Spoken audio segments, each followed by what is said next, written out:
కావలి MLA కృష్ణారెడ్డిని అడ్డుకున్న మాలేపాటి సుబ్బనాయుడు అనుచరులు. Go back MLA అంటూ మాలేపాటి అభిమానుల నినాదాలు. టీడీపీ అగ్రనేతలు ఎంత చెప్పినా విననివైన మాలేపాటి సుబ్బనాయుడు, మాలేపాటి భానుచందర్ల ఉత్తర క్రియల కార్యక్రమానికి హాజరయ్యే సమయంలో జరిగిన తోపులాట చేసేదేమీ లేక వెనుదిరిగిన కావలి ఎమ్మెల్యే కావ్య కృష్ణారెడ్డి ఇటీవల ఆంధ్రప్రదేశ్ రాష్ట్ర టీడీపీ రాష్ట్ర ఉపాధ్యక్షుడు, ఏపీ ఆగ్రో ఇండస్ట్రీ చైర్మన్ దగదర్తికి చెందిన టీడీపీ సీనియర్ నేత మాలేపాటి సుబ్బనాయుడు, ఆయన తమ్ముడు కొడుకు భానుచందర్ ఇద్దరు రోజుల వ్యవధిలో అనారోగ్యంతో మరణించిన విషయం తెలిసిందే.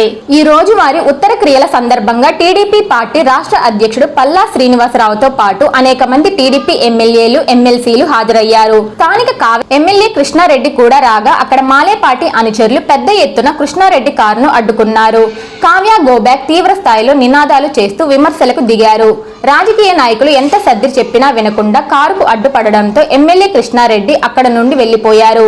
కావలి నియోజకవర్గానికి 2024 ఎన్నికలకు ముందు వరకు మాలేపాటి ఇన్ఛార్జిగా ఉన్నారు. ఎమ్మెల్యే టికెట్ కూడా మాలేపాటికి వస్తుందని ఆశించిన టికెట్ దక్కకపోవడం, అనంతరం కృష్ణారెడ్డి ఎన్నికల్లో ఎమ్మెల్యేగా గెలవడం, అనంతరం ఎమ్మెల్యేకు మాలేపాటికి మధ్య తీవ్ర స్థాయిలో విభేదాలు రావడం, అనేక సార్లు ఎమ్మెల్యేపై మాలేపాటి నేరుగా ముఖ్యమంత్రికి ఫిర్యాదు చేయడం, ఓసారి దగదర్తి పోలీస్ స్టేషన్ లో మాలేపాటి అనుచరులపై కేసు నమోదు చేయడంతో దగదర్తి స్టేషన్ ముందు మాలేపాటి నేలపై కూర్చొని నిరసన తెలపడం, ఇలా ఎమ్మెల్యేకు మాలేపాటికి వివాదాలు తారాస్థాయికి చేరుకోవడంతో అప్పటి నుండి ఇద్దరి మధ్య దూరం పెరగడం జరిగింది.